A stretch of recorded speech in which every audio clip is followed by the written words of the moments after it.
you run India's largest product community. I think you've probably spent time with thousands of product managers and product leaders in India. And now, over the last 1 year, I know that you have spent a lot of kind of in-depth time with product leaders here in the Bay Area.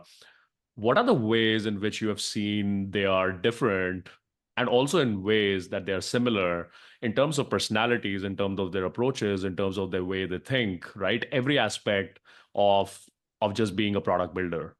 One interesting observation in the Valley was that a lot of product leaders at senior positions are also Indians, right? So that was very interesting for me to see that, hey, the diaspora is actually very deep. And my experience is only from the Valley and a little bit of New York, right? I haven't seen too many other ecosystems in the US, right? I know Seattle has a very deep ecosystem because of the large tech presence there. I know Austin is picking up, but I haven't had personal experience there. But this was one very interesting for me to see. Spend some time with senior leaders across both big tech, right? Your Googles, Microsofts. Fun fact, I think the Microsoft EVP, even though the team is in Seattle, but he works on the Microsoft Teams product, right? He's actually based in the Bay Area. Like, if we are building a product that is for communication, we should be able to dog food our own product, right? So again, Indian, right? Some very senior people across the ecosystem. That was one very interesting point. So that also helps you build this corridor, saying that, hey, there have been people who've gone 3 decades, 4 decades before you. They've set up that ecosystem. Is there a way we can get them involved, right? Many of them are looking to give back to the community. So if we can get very interesting early stage builders here, match them to senior operators there, that is the bridge that a lot of us can contribute to. Second, maybe moving a little bit into the differences, is the Valley felt a little bit more mature to me. I'd say talent is on both sides, great talent on both sides, right? Gone is the time when you could call India a services nation, right? And that, hey, we need to see more products coming out of here.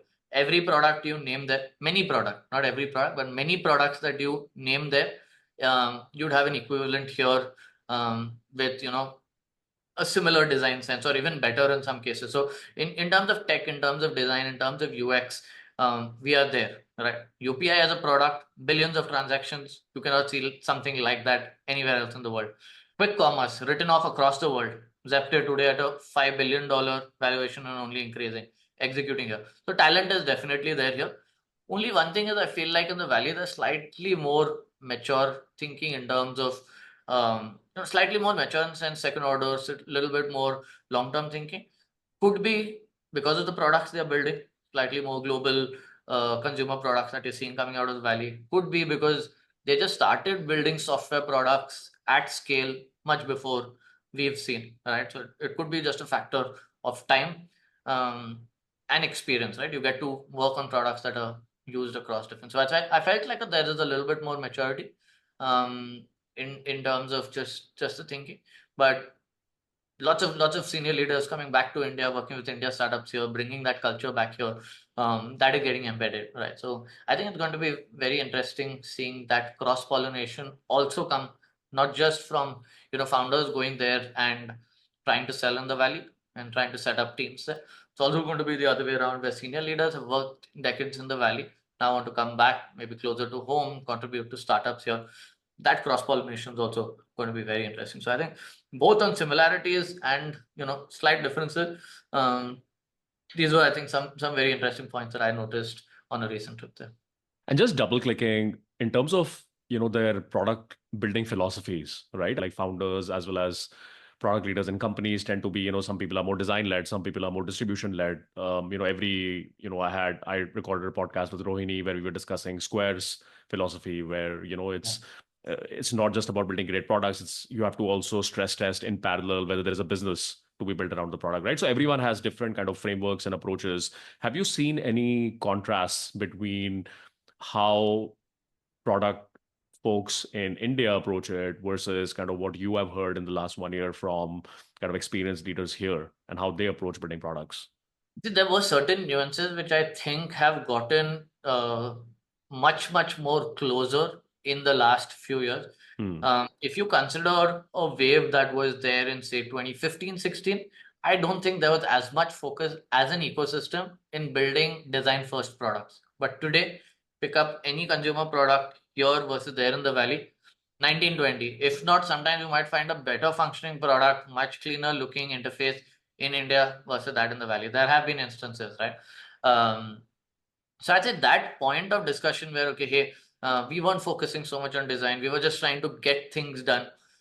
Indians are more jugadu. All of that is true, but historically, I think India has grown on principles more on the West, right? We haven't followed what's happened in China. We've rather followed what's happened in the US, and I think we've gotten up. If you ask me, in a 15 to 25, 9-year time frame, I think it's very hard to differentiate today. In the valley, I showed people. I opened a Swiggy app and I showed people. I opened some of the other apps, of course, like geotags. So I was not able to go to too many other screens. But from whatever I showed them, a lot of them were pretty surprised on the the quality, the functionalities that are there. So I think that sense of, okay, hey, are we leading with design? I think that we've crossed that phase. If you ask me, I think that is definitely a phase we've crossed. A lot of products that you see in India are still ops enabled tech, right? The larger companies today are still ops enabled tech versus a lot of software first products that you see in the US, the leading, right? If you see top 5 market cap, if you see the kind of companies that are there, tech companies that are there in the US versus in India, I think that is one stark difference. So yes, there have been instances where lots of decisions are first made on, hey, this should work first, right? And then everything else can follow, because the problem lies in solving the ops, where tech is a layer on top. Unlike the Valley Web, maybe you'll have to invest a lot more first on building that product, that software product that actually, and like you said, the Valley is a lot more mature ecosystem. You cannot go back with the Dropbox example, right? The Dropbox case study was, okay, hey, I'll put out a waitlist with a nice little product video, and overnight they shot up to like 75,000 subscribers on the waitlist, right? Great example for its time, but no one in the Valley would probably attempt something like that today. I mean, you have to be a little bit more sophisticated. I think we passed those times. So I think Vijay Raipati from Atomic Works said this in a much better way, that we have crossed the stage of an MVP. MVP in its traditional sense still is needed, but your end consumer, your end user, your buyer has already seen that first version. So your MVP in traditional sense will not work. It has to be a slightly more full-fledged product that they can use, they can feel, they can see instant results, not just a functional prototype.